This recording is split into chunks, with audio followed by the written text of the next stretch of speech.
The Lord be with you. And with your spirit. A reading from the Holy Gospel according to Mark. Glory to you, O Lord. Some Pharisees and Herodians were sent to Jesus to ensnare him in his speech.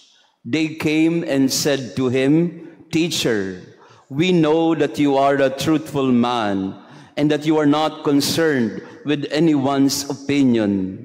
You do not regard a person's status, but teach the way of God in accordance with the truth. Is it lawful to pay the census tax to Caesar or not? Should we pay or should we not pay?" Knowing their hypocrisy, he said to them, "Why are you testing me? Bring me a denarius to look at." They brought one to him, and he said to them, "Whose image and inscription is this?" They replied to him, "Caesar's." So Jesus said to them, "Repay to Caesar what belongs to Caesar, and to God what belongs to God." They were utterly amazed at him. The Gospel of the Lord. Praise to you, Lord Jesus Christ. Praise be Jesus Christ. Now and forever. Good morning, dear brothers and sisters. Pakibati din ng good morning ang ating mga kasama. Beautiful Tuesday morning. And to our online parishioners, thank you also for praying with us today. We are on the 7th day of our novena to the Sacred Heart. And we are in Mark chapter 12. Buong linggo po ito, except this Friday, we will be covering the whole chapter of the 12th chapter of St. Mark.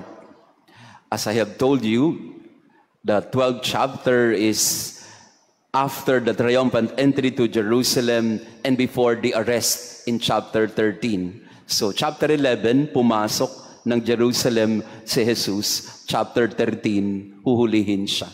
In between, nagkaroon pa siya ng ilang araw, more or less 5 days or a week, in order to preach in Jerusalem. And of course, he encountered many opposition, especially after his cleansing of the temple. And in our gospel today, he had an encounter or even an argument with the Pharisees and Herodians. You have to know some background about the Herodians. The Herodians are political people, followers of Herod Antipas.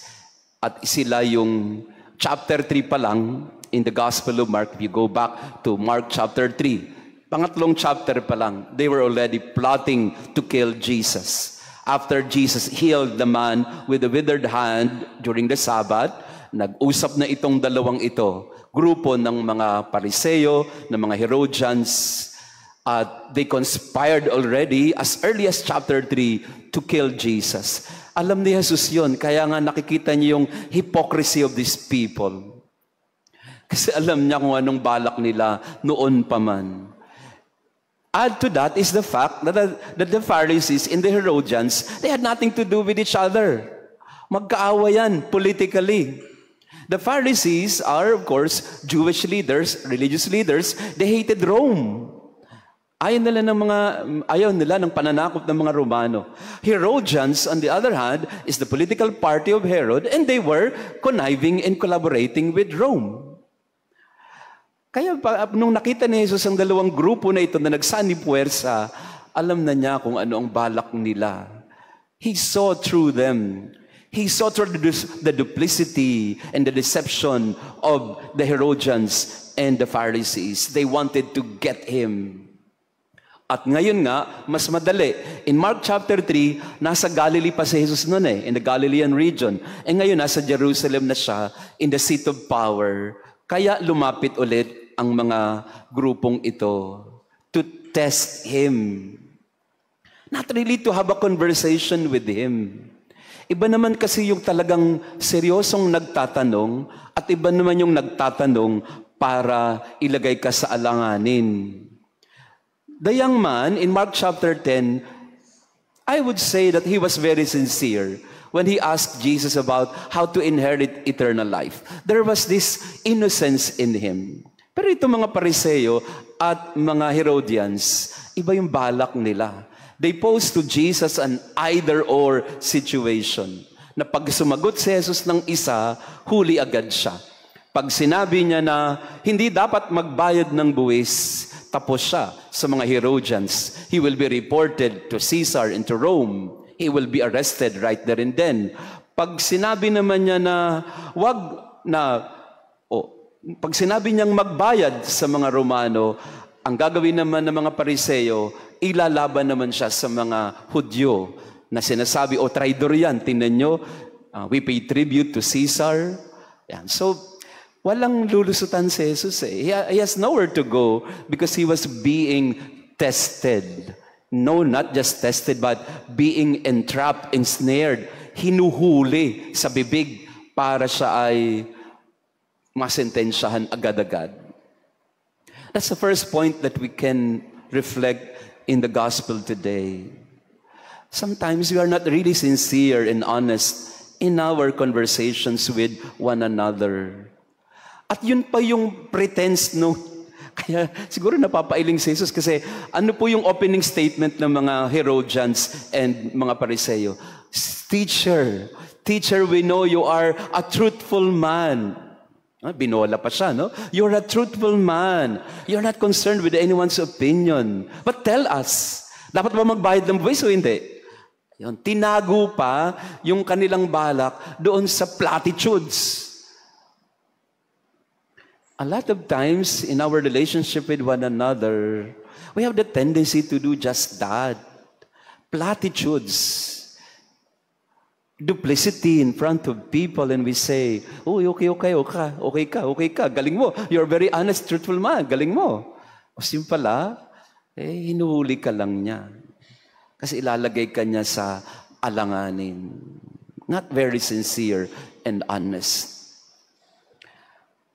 Pakitingnan nga katabi mo. Are you a Herodian? No, mahilig mag-trap sa mga tao na ilalagay mo sila sa alanganin. Honesty. To be honest and sincere in our relationships. Pero akala nila mahuhuli nila si Jesus. Of course, Jesus knew better. And so he asked for a denarius. He asked for a coin. Apparently, Jesus does not carry any coin with him. Wala siyang dalang pera. Yun. Kaya magandang tularan din si Jesus, ha? Walang dalang pera. Wala akong denarius. Pwedeng pahingi ng denarius. Gusto kong makita yung kung sino nakalagay dyan. May denarius pa kayo dyan. So, hinuli rin sila ni Jesus. Parang sinabi ni Jesus, sino may denarius? Sinong may hawak ng Roman coin? Doon pa lang huli na sila ni Jesus. Ito, supporter ka ng Romano. May hawak ka ng Roman coin eh. Di ikaw ang supporter. But nevertheless, Jesus asked for the denarius and said, render to Caesar what is Caesar, and to God what is God's. One of the more popular quotations from Jesus, which we use oftentimes in order to, discuss church and politics and whatnot. But really, the issue here, or the context in the conversation between Jesus and the Pharisees and the Herodians, was really the context again of power. Power again. Parang gustong sabihin ng mga Herodians and Pharisees, it's either or. You're either for God or you are for the earthly power. Ang sabi ni Jesus, no, it's not either or. It could be and. It could be both and. We can honor God by also respecting the human community, the human dynamics of leadership and all that. Parang sinasabi niya sa kanila at sa atin din na Romans chapter 13, ganun din ang sinabi ni San Pablo.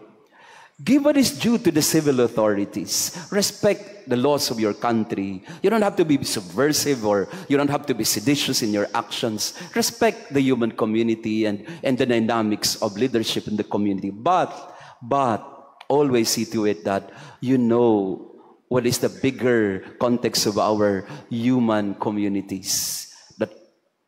at the end of it all, bottom line of everything, we are all under God.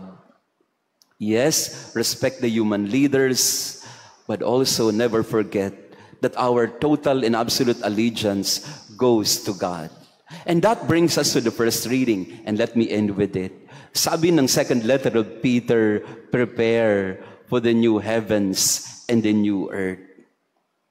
This earth that we are living in, this will be dissolved. The elements melted by fire. So ang sabi ni San Pedro sa unang pagbasa, wait for and hasten the coming of the day of the Lord, because of which the heavens will be dissolved in flames and the elements melted by fire.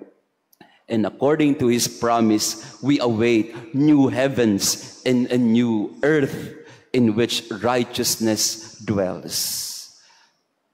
Sinasabi ni San Pedro sa unang pagbasa, this is not the earth that we will stay for long, because God will establish a new earth and a new heaven for us. Don't, as they say, keep your eye on the prize. Wag na wag aalisin yung mata sa tunay na direksyon ng buhay natin, na hindi lang dito sa kapangyarihan sa lupa. There are many Caesars and powers that will rule our lives. Why not? We respect those legitimate authorities, but in the end, everything belongs to God. As Saint Peter would say, to Him be the glory, now and to the day of eternity. Amen. Praised be Jesus Christ. Now and forever.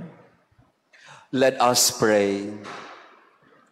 Governed by your Spirit, we pray, O Lord, those you feed with the body and blood of your Son, that professing you not just in word or in speech, but also in works and in truth, we may merit to enter the kingdom of heaven through Christ our Lord. Amen.